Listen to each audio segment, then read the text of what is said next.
My name is Aaron Bruno, and I am AWOLNATION. And from your accent, we would say you are not from England. Where are you from? No, unfortunately, I'm not from England, but I do consider it a second home. I'm from Southern California, where the waves are beautiful. What are you doing here? We're just playing a couple shows, just trying to spread the good word of AWOLNATION. We have like four shows here, and then we go back on Sunday. Can I come interview you again there? Yes, absolutely. I'll show you all the sights, and the sounds, and the smells. When I got your promo, there was a card and there were some funny glasses with it. Some 3D glasses. Yes, 3D glasses. Yes. How did they come about? What did you think of this gadget? I think that ever since I was a kid, I've always liked sci-fi movies and magic and mystery and stuff like that. So I thought it would be really interesting and sort of different to make some fun sort of 70s, early 80s inspired sci-fi 3D films as a promotional thing for AWOLNATION. It sort of came to me in like a weird dream that I'd consistently been having, involving a mermaid, involving like space travel, involving magic and silly, fun imagination stuff that comes to you. Most people when they're a kid, but still now I still think of these things and enjoy them very much. So we thought, why not do something kind of different and fun and catch people's attention that way, as opposed to doing the typical EPK or promotion where they're like, I'm so-and-so, I play guitar, or I'm so-and-so and I do this and that, live stuff. So, the music represents what we're going for with AWOLNATION, and if you like that, you should come see us play live. Your EP is going to be released with a t-shirt? I think you can get a t-shirt and get a free download with it. All this creativity in promotion and gadgets, is it a way to sort of fight the whole illegal download thing? Or just something you like? The illegal download thing is you just can't fight it, and we just want people to have the music. It doesn't matter if people buy it or not. I just want people to come experience this energy and the celebration of music when we play live. So however people get it, if they buy it, God bless them. If they steal it, God bless them equally, as long as they come and join the family live. That's the main goal. Okay. So you already playing in America, obviously. Mm-hmm. How is it going in America? It's going really good. Really, really good. You got an EP coming out. Mm-hmm. Is it already out there? It's already out in the States, yes. And it's been out for like a couple months. We're just slowly, again, just trying to spread the word of AWOLNATION to as many people as possible and get as many people to come to the shows and have, hopefully, an uplifting, positive experience. So how is this show, which I'm about to see? How is AWOLNATION live?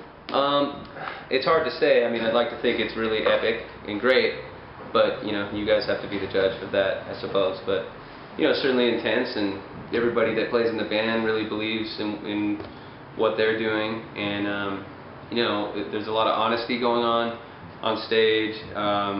Everybody in the band I really respect a lot and look up to for each instrument they play. And so it's certainly a lot heavier live than it is on record, just like most bands are. Most good bands, I think, when you go to see them live, they take their record to a whole nother level.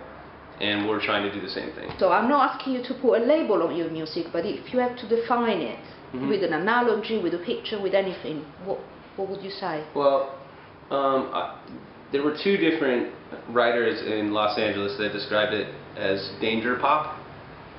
So that's been the closest thing that makes sense to me. So I would call it danger pop, I suppose. Certainly poppy. I love, pop music from all different generations, and love punk rock music growing up as well. Love heavy music. So, it's definitely pop music, but I mean, I guess if Rage Against the Machine hung out with Justice and then went to a party that Prince was playing at and then had sex with Michael Jackson and then had tea with the Beatles the next day, that's what I hope we sound like. Wow, that sounds really interesting. And maybe a little, and then maybe like an after party with Led Zeppelin.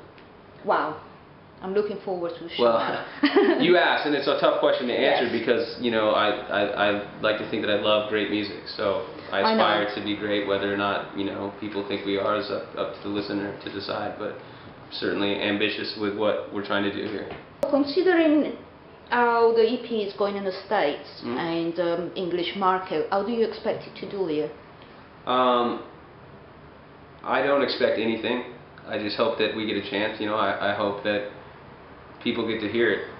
You know, that's all as an artist you could ever hope for, is that people hear it. You know, I've been in other bands where we didn't even get to release our music overseas. It was only in the States, and that broke my heart, you know, because I love so many bands that come from here and different parts of Europe as a whole. So, and certainly a lot of those bands have influenced me to be where I am today.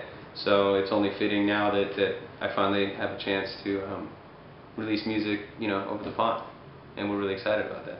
So, you know, whether or not we do really well or not, I'm not sure, but, you know, I think it could do really well, but who knows?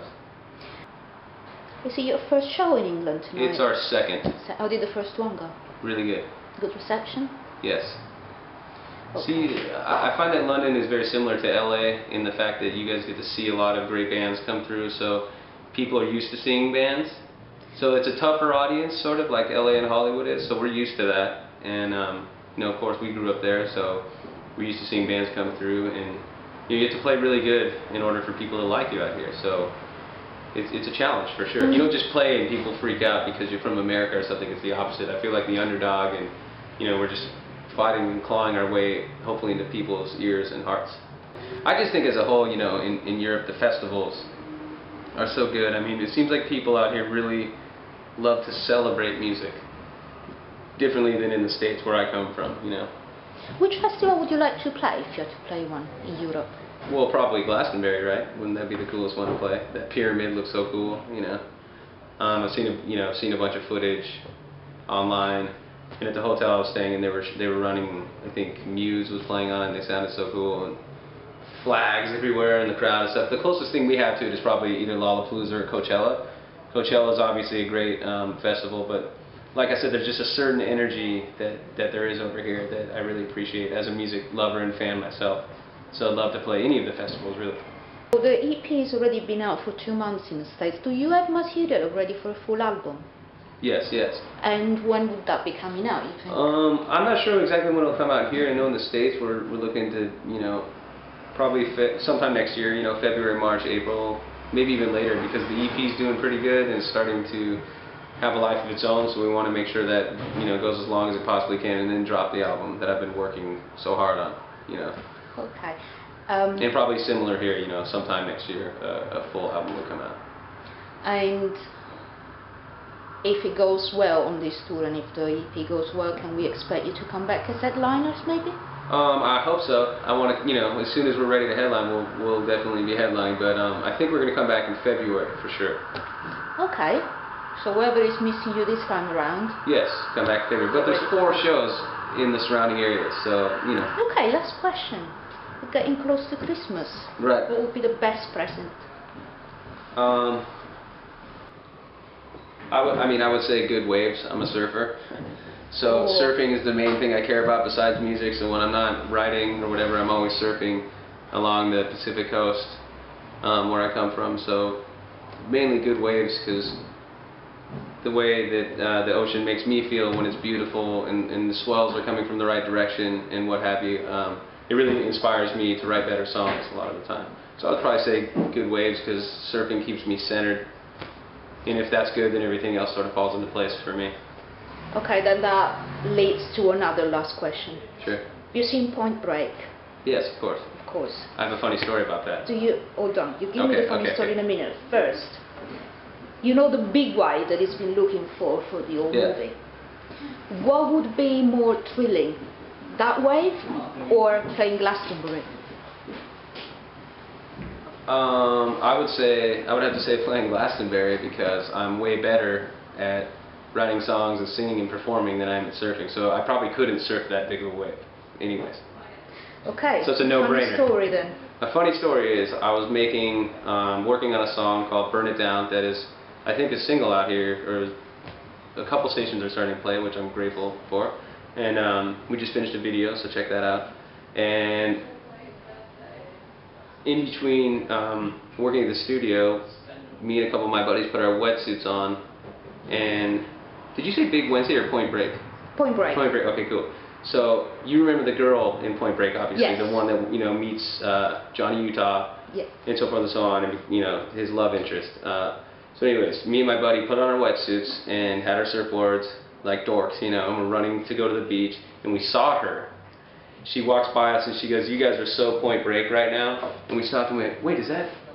And she just walked away and disappeared, and then we went and started like, "Yeah, we just saw the chick from Point Break." So that actually happened to me. And I know. It was in Venice, but it's funny because she lived in Venice in the movie, I'm pretty sure too. So it was a strange thing.